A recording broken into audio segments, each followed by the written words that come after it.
Hello, everyone. Thank you so much for joining me today. We are right at the top of the hour, so we're going to go ahead and get started. Today, I want to talk to you about the new work promise, the new work promise that cultivates a resilient workforce. And if you're like me, you look at that title and think that's a lot of buzzwords. So I cannot wait to unpack this with you today and to dig into this topic a little bit further. My name is Shawna Simcik. I am the SVP of Leadership Development with Keystone Partners. Welcome to those who've just joined us. A few housekeeping issues. Everyone always asks, will we get a copy of this presentation? Yes, you will. Following today's presentation, you will get a copy of the recording as well as a copy of our PowerPoint slides. Now, with typical webinar formats, I often will look and say, I want to hear some chats and I want to hear some questions. And usually I say, put those cell phones down and close those Outlook browsers. But today I actually want you to keep your cell phone handy. So we are going to use a what we call Mentimeter to create some interaction today. You can see here, you can go to that www.menti.com code, or you can use your camera feature and use the QR code to find your way to our Mentimeter screen. Thank you very much. Many of you are making it there. Once you get there, give me a thumbs up, give me a heart. Let me know that you've joined us today. And my fabulous colleague, Megan, just also put the instructions in the chat. And I know there are many, many more participants than the numbers I'm seeing. So I'm just going to give you guys a second to get logged in here before we move on. Again, this is Shawna Simcik. Welcome to the webinar on the end of the transactional era. We are going to use the Mentimeter feature to create some interaction. So go ahead and use your QR code, use that camera, get logged in with me. You can also use the www.menti.com. One other quick announcement, housekeeping issue. If you want to ask us some questions, I have colleagues that are watching the question. I also have it up, so I'd love to hear some questions coming through. You can use the QA feature in Zoom. And if you want to create some interaction, we also have the webinar chat wide open. So we can create some interaction in that way as well. So many ways to interact with us today. All right, we're going to get moving as more and more people, I see more participants joining. Again, those instructions can be found in the chat. So we're going to move on. Let's make sure it's working. Let's just make sure the Mentimeter is working this morning. So if you could have any superpower for a day, what would it be? Give me, oh, yep. Somebody wants to fly. This morning I was thinking this through, and I think I would have answered something different yesterday, but today I think it's teleportation. I think if I could go back in time, I think that would be really lovely. Fantastic. We got it working. For those that are just joining us, I know I see many more people joining us. We are using Mentimeter. The instructions are at the top of the screen. They're also in the chat feature. You can find that and you can join us, get logged in. We have 50% of us want to go on a flying journey. I love it. Thank you so much. Really appreciate your interaction. Okay, let's get started with what we're actually here to talk about then. We've had enough fun, in my opinion, making sure that Mentimeter works. So in case you're not familiar with Keystone Partners, we are an organization that specializes in transforming leaders through executive coaching, career transition, and executive coaching certification. I'm very, very excited to share with you some research that Keystone Partners conducted, both through interviews. So we talked to about 300 of our closest friends, and then we also received about 1,000 survey responses from business leaders, including those in the human resources function. And I want to spend about half of the time talking and unpacking this research together, and then we'll quickly move over to what do we actually do with it. And that's my favorite part. Is research is wonderful, but what can you walk away from today's webinar with something to do back into your organization, especially as it's the new year and you are considering your talent management strategies for 2025. Again, one last time, if you are just joining us, we are going to be using Mentimeter. You can see it at the top of the screen. It's also in the chat feature. Megan put it in there for us so that you can go ahead and join in on this conversation today. And this will be our first word cloud or Mentimeter interaction. I want to hear from you. What is the definition of VUCA? And if you don't know, you can say, I don't know as well. Again, open up that app on your computer, or not app, open up the browser on your computer and tell me, what is the definition of VUCA? And we got them coming in. Change, no idea. Thank you for admitting. Yes, that's great. Appreciate the openness. By the way, these are anonymous. I will not know if you say I don't know. Volatile, thank you. Worry, change. Thank you. Keep them coming in. Could be your definition. It could be the actual definition. Most of us are IDK. Thank you. Not a clue. As you know, with good word clouds, the one that gets written the most is the word that gets the largest on the screen. So we're going to start right out of the gate with a little definition, a little support, and what is VUCA? Don't know. Ambiguity. Thank you. That's great. All right, well, I will give you the definition of VUCA then. And frankly, this is the reason why we started the research that we did. The world is changing. It's constantly moving around us. And so today's world is referred to as volatile, uncertain, complex, and ambiguous. I even read in an article a couple of days ago that some people are using the word change fatigue. And, occasionally we feel it too at Keystone Partners. I'm a little tired, but this is often what we hear too, is that the no normal is the new normal. But at the end of the day, it doesn't really change the situation for us, now does it? So what do we actually do about the VUCA world? Well, the summary of this entire headline is we cannot control the world around us. So what can we control in our organizations? And what our research screamed out loud is that we can control how resilient our employees and our organization are. We can build resilience. Yes, thank you for the comments too. I really appreciate it coming in through the chat. So we can control resilience. Okay, back at you guys. Again, we're using Mentimeter if you've just joined. The code is at the top. You can go to menti.com. It's also in the chat. But I want to hear from you all. What is the definition of resilience? What's your definition of resilience? Strong. Oh, that's a good word. The ability to bounce back. Grit. I love the word grit. Adaptability, getting back up. Anyone who watched the Super Bowl this weekend, right? We've got some grit. We've got some perseverance. Keep trying even when it gets hard. Flexible, adaptable, overcoming and learning from mistakes. It's fabulous. Support, recover quickly. Yeah, stay centered. It's really great. Patience. Ooh, that's a good one. I haven't heard that one before. That's good. Adaptable and persevere despite the VUCA world that we are living in, right? That's really great. Thank you so much for giving me your definitions of resilience. We too needed to define resilience in our research study. And resilience as a word is not a new concept, but it can kind of be squishy. And you just saw it in the definitions that you all gave to us. It's a squishy word. So everyone has their own definition. For today's conversation, this is our definition. Resilience is the capacity to absorb change and continue doing your best work. Let's say that one more time because it's quite powerful. The capacity to absorb change and continue to do your best work. So we might ask ourselves, hey, Shawna, why do we even care about resilience? Well, great part is resilience is not an innate characteristic. It can be developed. So if we could influence the ability for our team members around us to absorb change and continue to do their best work, I would argue that we should. We absolutely should. And at Keystone Partners, we believe this. We believe that resilience should be a primary target of professional development because resilient employees equate to resilient organizations. We don't want to be the organization that goes downhill in 3 years, that makes the Forbes list. We want to stay at the top of that list, and we want to be a resilient organization. Thank you so much, Megan, for dropping that in. Again, we're using Menti, so you can join via menti.com. Thank you so much. Now, the second piece of research that came out, if you will, or the findings of our research that came out, is that this idea of the end of the transactional workforce as we know it. Now, to me, this wasn't really surprising. Long gone are the days of come work for me, and in return, you'll have a job for life, and you'll have a pension, and so on and so forth.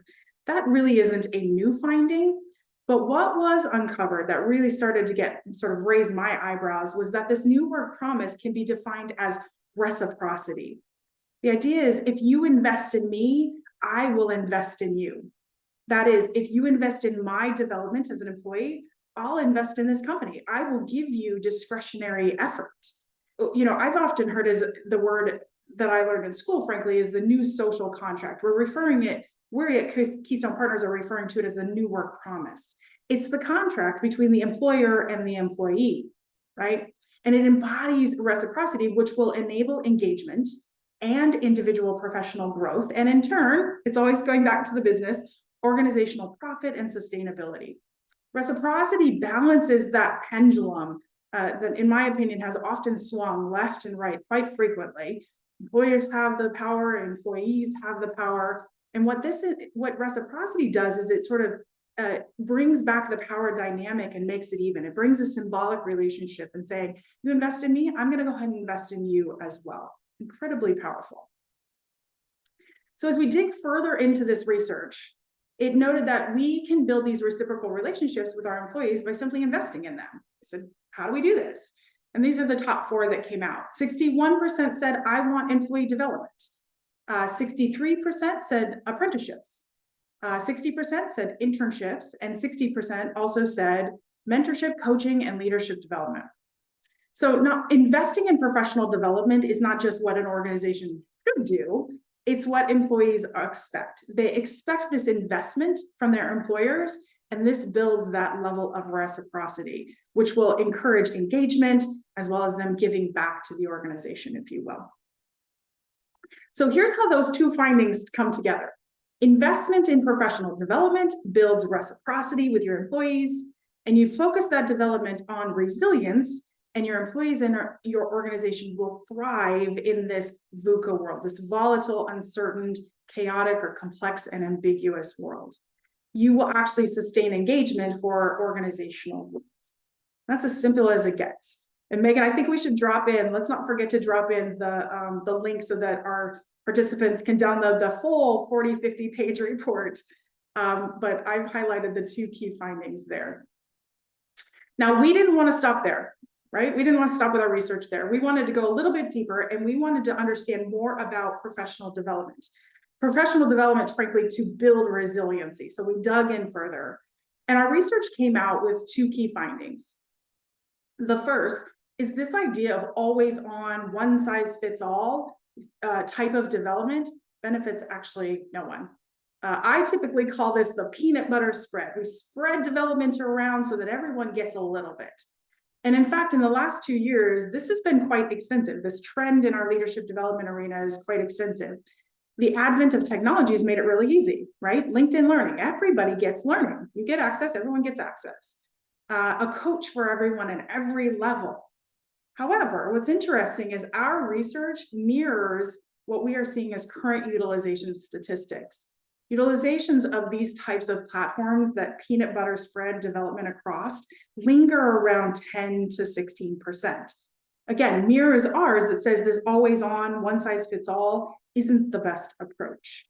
And so what our research pointed to is a little bit different. It said more about the right activities at the right time in the right way is better for your investment. Again, I see the thumbs up, I see the hearts. I really appreciate the fact that you all are resonating with the research that we are finding or that I'm reporting. So we might ask, what do you mean, Shawna, by the right time? What does that mean?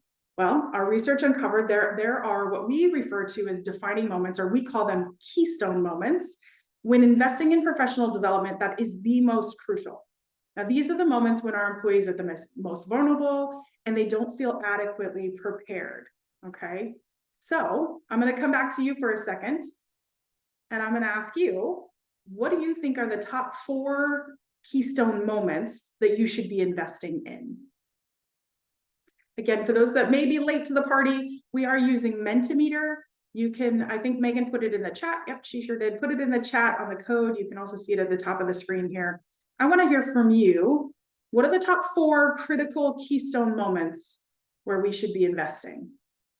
And if you can't think 4, just give me 1. That's okay too. Hire, promotion, departure. Yep, new hire, onboarding. New managers. Great distinction there, thank you. Job change, job loss, downsizing. At the time of hire and career transitions. Yep. Perfect. First time leadership, onboarding, recruitment, development, hypos. Ooh, long tenure. That's an interesting one. I like that one. Thank you for that contribution. Any others that you can think of? Oh, yeah. Sorry, I need to keep scrolling. 3 months of employment. Oh, very defined moment. 90 days after downsizing. Onboarding major life events. That's interesting. I like that. Onboarding frequent. Thank you so much. This is really great. New role. I think that's supposed to be new role. It says new role. Fantastic. Thank you for the contributions. Yeah, you guys are spot on. Absolutely. So the top 4, and I actually have 3 bullets here, but the top 4 that we found in our research, those crucial moments to invest in are exactly what you wrote. It's the onboarding of our employees, promotions, times of promotion, times of development, if you will, and then the last offboarding. I was really excited to see offboarding in your list because that's typically the most often overlooked key moment in someone's career. So really appreciate the fact that you all brought that up. Okay, I want to bring this home a little bit. I'm going to pick on onboarding for a moment because I think we can all relate to onboarding, if you will. So back to you all. There was recent research by McKinsey that came out, and this is the research. 2 years after an executive transition, so promotion or new hire, how many of these leaders are regarded as failures in the company? So we look back within 2 years and we say, that person was a failure or that person was a success. Go ahead and put your vote in. See all the votes lighted. Thank you. We've got 46, 86. We got 17. We love the votes. Maybe you all read this study already. That's great. By the way, I love this visual. You see the little balls flying through the air. Great voting. Thank you. So we've got a few people at 5%. We've got several at 17%. Nobody's at 86%. So you'd be radically surprised if I said 86, but you are spot on here. The correct answer is 46%. So for about half, right? We can round up a little bit. About half of our executive transitions are failures within the first 2 years. Those are not really great odds. That's not really great odds. Could you imagine if we invested in our employees at this defining moment and we could decrease that number even slightly, even 10%, 20%, and have more successful executives in our company? Okay, next question for you. What percentage of US leaders think that they are unprepared for their new role after a promotion or hire? So you've just come in and I feel, I may feel prepared or I may feel unprepared for after getting promoted, after being hired. And go ahead and bring those votes in. Again, fun thing about Mentimeter, right? The up and down as the votes come in. 5%, 35%, 54%, or 83% of US leaders think they're unprepared for their new role. And this can be after a promotion or after a hire. Perfect. Thank you so much. That's great. Yeah. So the correct answer, we were almost there. The correct answer is 83%. 83%. So over 80% of our leaders, when they take on a new promotion, a new role, feel unprepared to take it on. Could you imagine if we could decrease that number and support our newly promoted leaders by investing at this very key moment? Oh, Allison writes in, it'd be interesting to see that gender stat. Absolutely. Absolutely. Great. Thank you for that. And if you have questions, I'm not unmuting anybody today, so go ahead and put those in the chat, or the Q&A is even better place. I did leave some time at the end for Q&A too, so thank you so much. All right, so remember, it's about the right activities at the right time in the right way. So we talked about time. Now we want to talk about in the right way and the right activities. What our research has shown, and this is a graph from our research, that employees want development at key moments. They also want it facilitated in ways that uniquely serve them, right? And we saw some generational differences here. Allison brought in gender. I appreciate that. We looked at generations in the workplace. Boomers want time with peers and they want one-on-one training, majority of their percentage of time. Gen X values one-on-one time, hands-on work. Millennials want one-on-one in group. And then Gen Z wants hands-on and learning on demand. Now, when I see this graph, we see some stereotypical answers, if you will, of the generations. But what is really interesting is the spread across generations. We all want a little bit of something, right? And so what this tells me is that a single modality doesn't work. Again, we want to offer professional development to build resiliency and to offer reciprocity, that social work contract. And yet the workplace remains a diversity of learning styles. So offering it just one way, or maybe just one or two ways, won't really give you the results that we're looking for. And so this idea that these percentages are really close together, we need learning experiences that are multimodal, because our learners have different levels of what they want and what they need. Okay, so you may have heard me say this at the beginning, but building resilience may have been elusive to you when you joined, but today we can actually make it happen. So it's just not true that we can't build resilience within our employees. And our research shows that, in fact, building resilience within your employees in your organization is by investing strategically in professional development at those keystone or crucial moments and using a variety of different modalities. Now, this is the key to success in our ever-changing VUCA world. So that encompasses our research. That is the 40-page report summed up in about 15-20 minutes for you. So now we get to shift gears slightly together. And because I think research is really wonderful, and I'm often one of you sitting in the audience and listening to these great presentations and going, that was great. Now, what do we do with it, right? How do we actually enact different behaviors in our organizations? So I want to leave you with two specific tools that you can walk back with. The first is, how do you actually determine your defining moments? Perhaps you haven't done this already, or some of you have. The second is, once those key moments are defined, what is an effective employee development strategy? Again, we want to build that resilience and that reciprocity. What's the most effective way to get that done? So here we go. Just as your marketing department in your organization would create a customer journey, we absolutely have to do the same. We have to create the same employee journey experience for our employees. And so that might look like, I love this graphic because it looks like the game of life, if you will, but you're going to chart out those defining moments at your company and get out the whiteboard, get out the big paper, whatever works for you, and you're actually going to draw those out. I want you to take into considerations the ones that we've identified, right? Onboarding, promotions, specifically things like moving from an individual contributor to a first-time manager. We know that's a crucial change in somebody's career journey.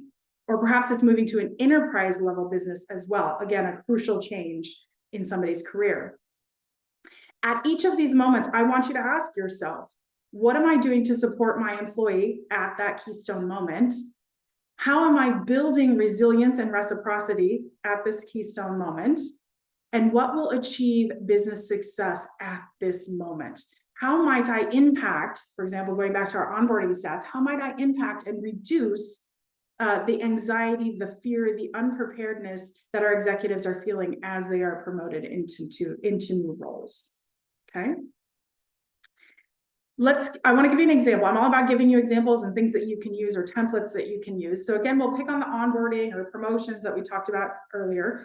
83% of those US leaders are feeling unprepared. Take a moment and put yourself in the shoes of when you were promoted, right? You can feel those anxieties. You can also feel a lot of other emotions. Excitement. It can often be a very uplifting experience when you get a promotion, right? It can also create a lot of pain and challenges. And so this is where I get to share a little bit about myself, where I remember the first time I became a manager. I was promoted into a night manager at Crate & Barrel. For those that don't know, Crate & Barrel is a retail store that sells home goods. Now, my manager, who I absolutely adored, said, "Congratulations, Shawna, you are now a manager. You go manage." But guess what? I had really no idea what I was doing. It was a very young age. And within the first week, I actually made not one, not two, but I made 3 employees cry. It was a very painful experience for them. It was a painful experience for me. And I think back now, what I know today, of course, what it might have been looked like, or what it might have felt like had I been given training, had I had a mentor, maybe even a coach to help me along the way. What a different experience it would have been for them and for me. Now, the example I'm using on the slide is more about an executive leader. right? If they're not set up for success, it can create a lack of engagement among a team, which can be a very costly endeavor when you've got very high paid, perhaps high paid executives. It can also create dysfunction. And with dysfunction comes mistrust, apprehension. You can start missing deadlines, start missing goals. The result or the lack of results can be quite dramatic in an organization if your new hire isn't successful. Now, the solution could be as simple as this.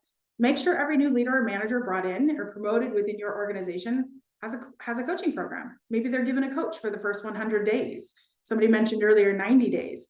Perfect opportunity to have somebody along the journey with you.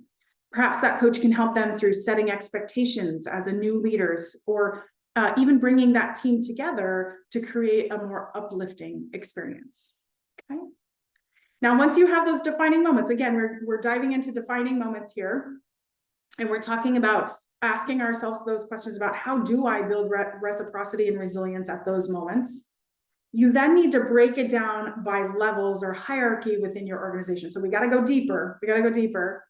And I want you to start asking yourself, what am I doing for onboarding for my frontline leader? What am I doing for onboarding for my mid-level leader, and so on and so forth?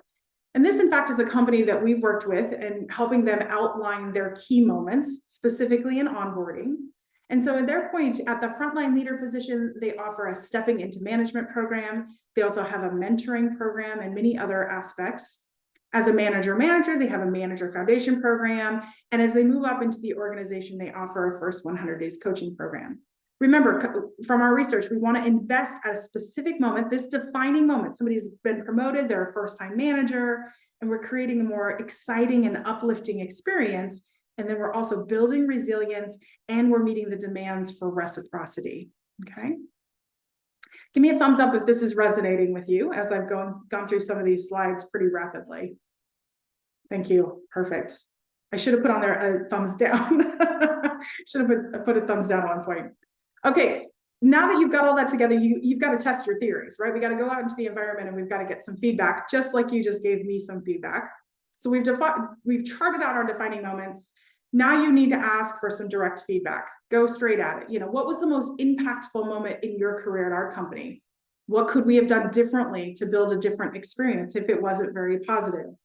You can also do this through engagement surveys. You can do it through pulse surveys, crowdsourcing. There's a variety of other ways that you can start to get at the defining moments and your individual experiences at those defining moments. Now that we have a well-defined map of your employee experience, again, that game of life, we've got the hierarchy built in. Now you just have to fill in the gaps, right? How else can we build resilience at this level, at this defining moment? And I really want to encourage you, you have to go beyond the swag bag. You've got to go beyond, you know, I often pick on our onboarding. I don't mean that, but move beyond just what we do well as far as physical things, but what else are we doing to take care of those employees at those defining moments? Okay. All right. So we've talked a lot about defining your moments, creating your employee journey, if you will. We've defined those moments. We know based on our research that within each of those defining moments, we have to have professional development of some sort, right? And so the key here on this slide that I really want to bring your eye to is effective professional development. It's not just about bringing professional development in. Remember the peanut butter spread example.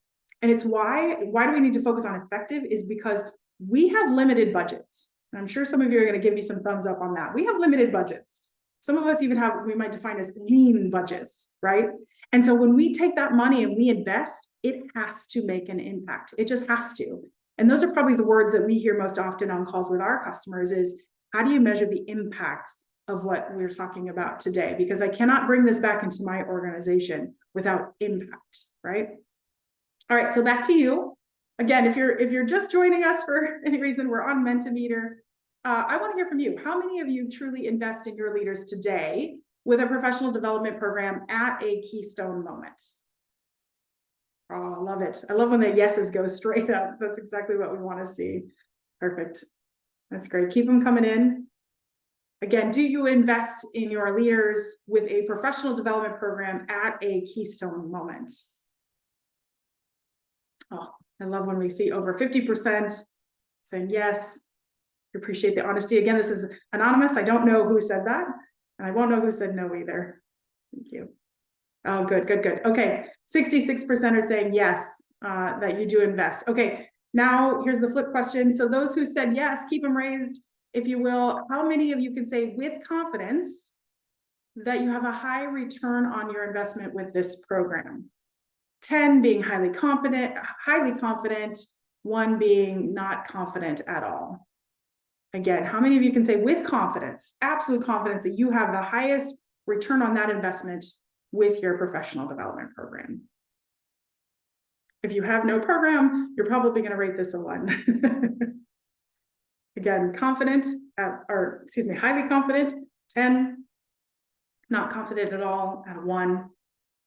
Falling right in the middle. That's pretty great. Usually when I do this, if I give this presentation in person, I have them hands raised, and hands often all go down. Not very confident that I have the highest return on my investment. So this is really great. So glad to see that you're somewhat confident. I should have put a middle, somewhat confident that you have the highest return on your investment.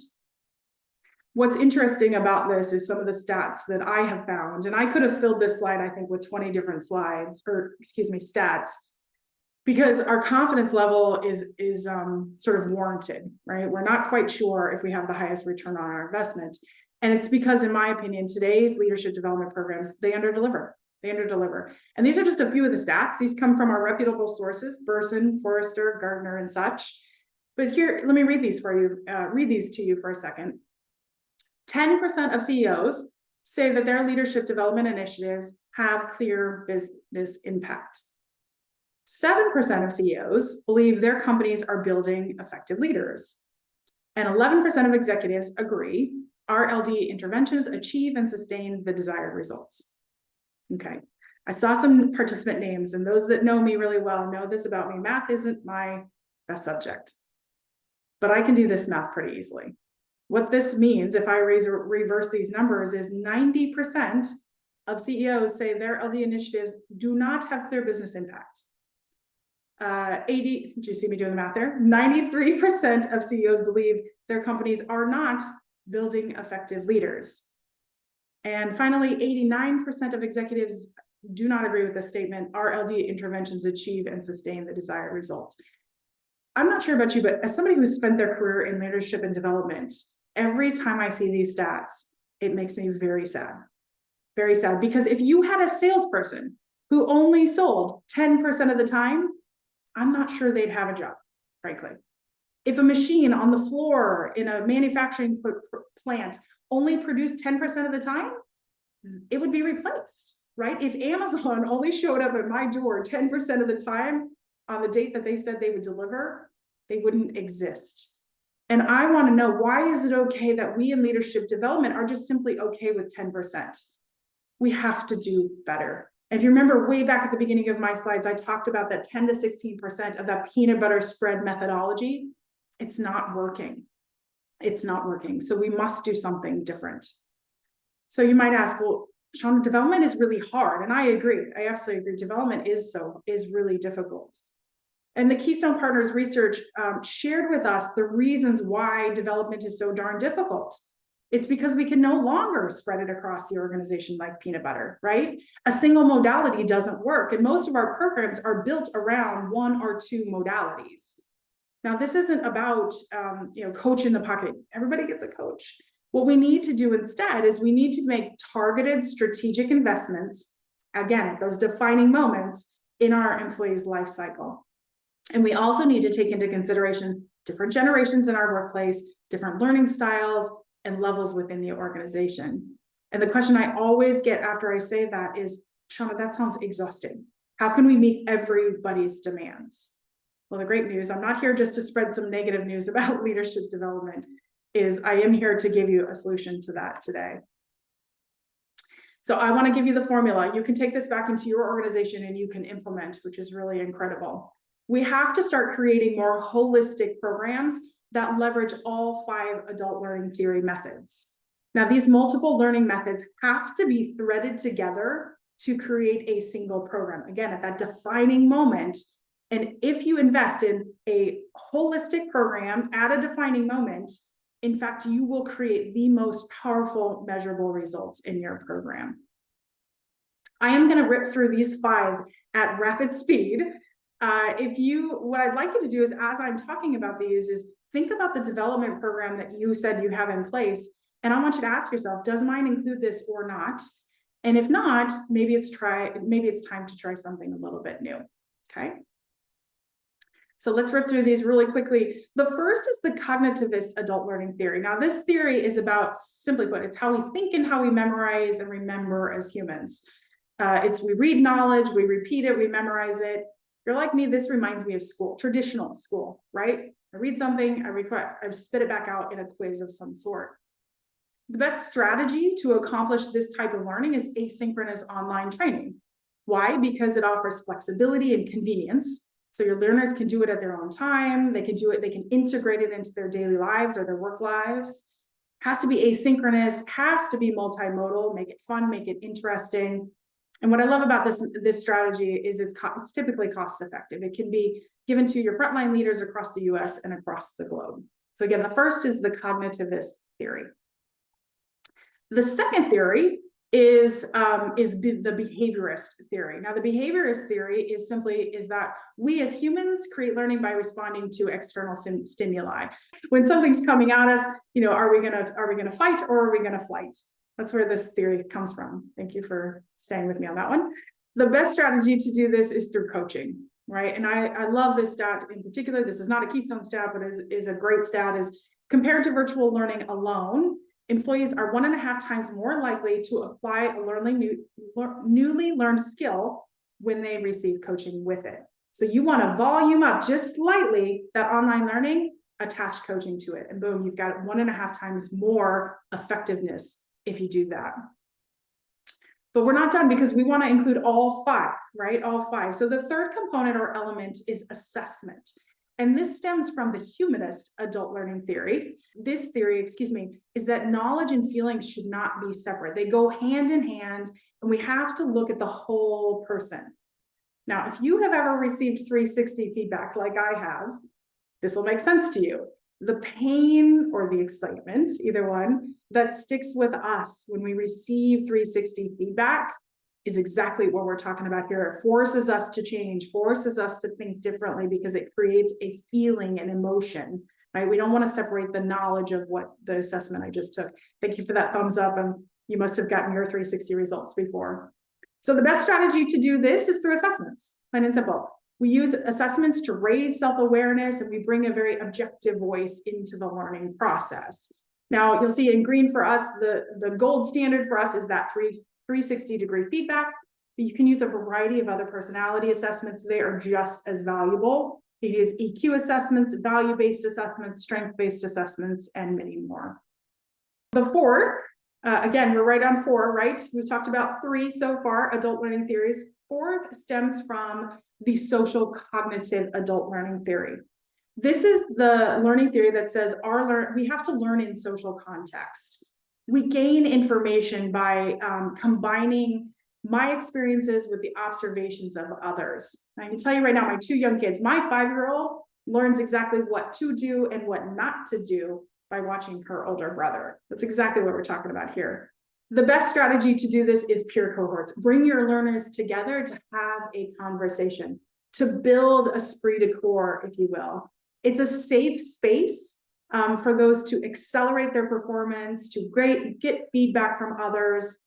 And it's a wonderful opportunity. Let me point out what's unique about bringing people together too, especially if they're from other divisions or other areas, is that you can start to break down some of those traditional silos that may exist in your organization and increase cross-organizational collaboration.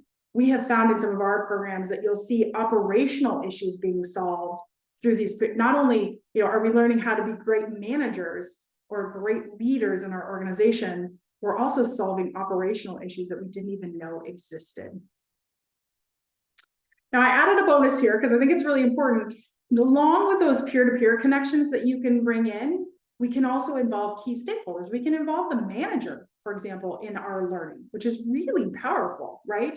Our managers can serve as mentors. They can serve as coaches as well. And we create this shared learning experience when our manager is involved in the learning.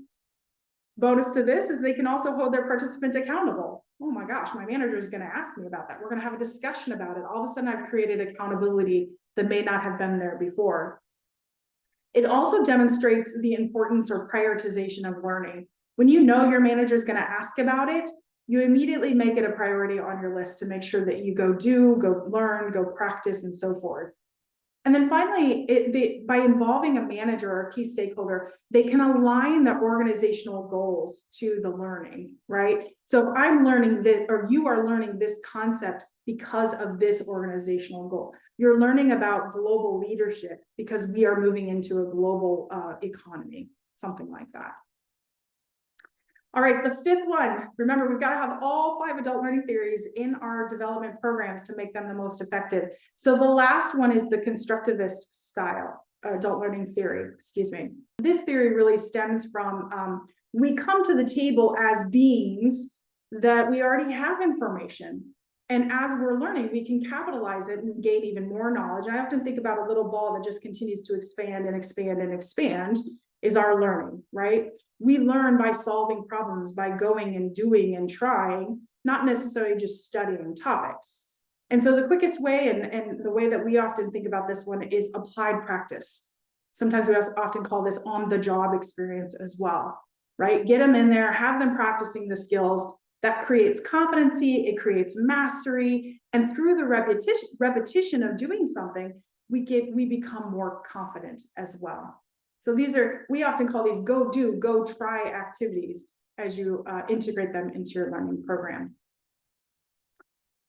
So that's it. I've given you the formula, if you will. So this type of holistic threaded program absolutely will meet the demands of multiple generations, especially if they're offered in multi-modalities, right? We've got the onlining, we've got the group work, and so on and so forth. This will create the most effective learning. Not only do employees want the development, but they want it uniquely served to them in a variety of different ways. The bottom line of this portion is that we absolutely, in learning and development, we have to avoid legacy habits in our ineffective learning design. If we continue to do it the way that we have in the past, we will continue to under-deliver. And I know, as a learning and development professional, that we can do better than 10%. We absolutely can do better than 10%.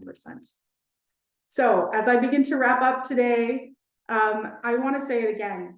We can't change the VUCA world that we are living in. The one thing that we can control, though, is developing resilience in our employees and in our organizations. Now, that new work promise exists today. It's the balance between the employer and the employee. If you invest in me, then I'll invest in you. And the two findings from our research link directly back to professional development. It absolutely has to be professional development, though, at key moments, keystone moments in someone's career, and that will bring the greatest effectiveness. We, as learning development professionals, can do better than the 10%.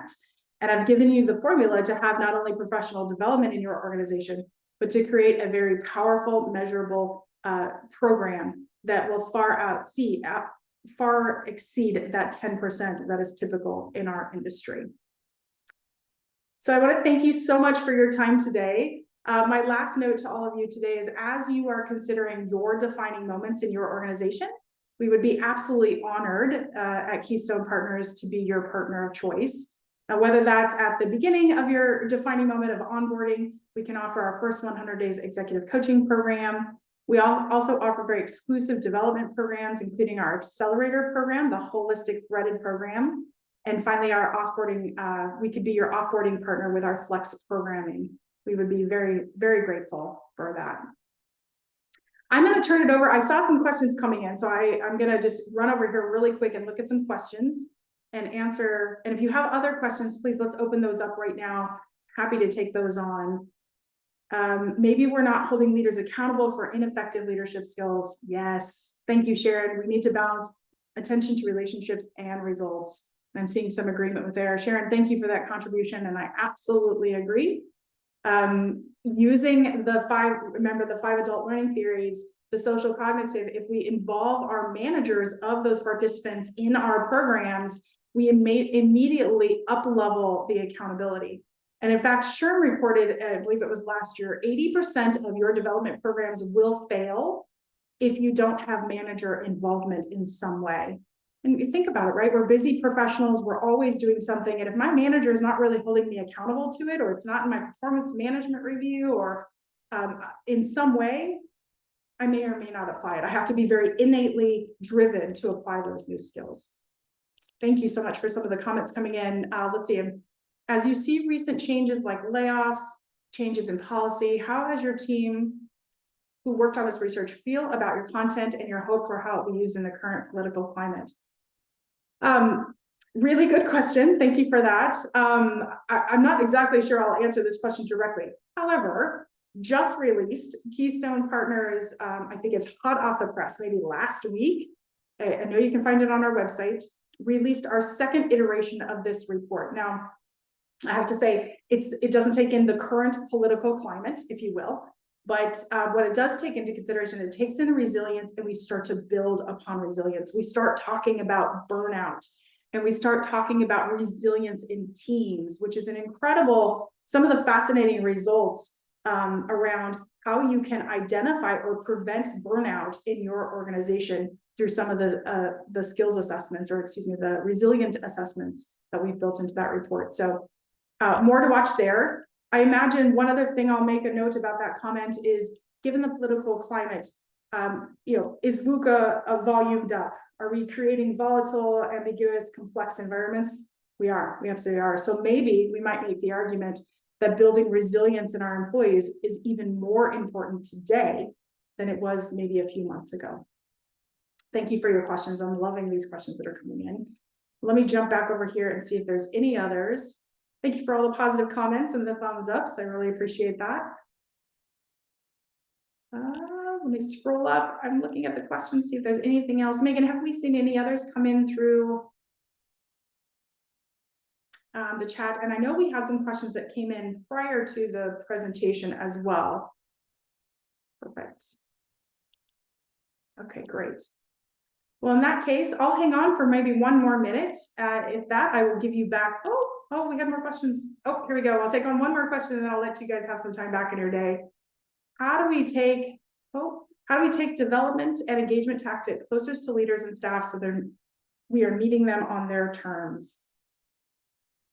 I'm going to say, I'm not, maybe whoever typed that one in could give us a little bit more context to that, but taking development and engagement tactics closer to leaders. I think, again, if we're focused on those keystone moments, we are really, and especially if we gather feedback. Remember, one of the elements of our steps is to gather feedback and saying, what did it feel like when you got your promotion here at XYZ company? What were the emotions that you felt? Did you feel supported? Did you feel a higher level of resilience based on what or how we supported you through that promotion? Really great questions to, again, build out your framework about how will we build resilience and reciprocity at those keystone moments. So hopefully that answers that question a little bit more. Somebody's asking for the link. Yep, thank you, Megan. She dropped the link. We've got the original research in there, the one I presented on today, as well as our new teams research, which links resilience, burnout, and teams. And finally, I'll leave you with this, is next month, we are going to be hosting another webinar where we dive even further into that teams research. So if you're not much of a reader and you don't want to download and look at the 40-page report, I'll give you the quick synopsis like I did today. So thank you all for joining me today, and have a beautiful weekend ahead.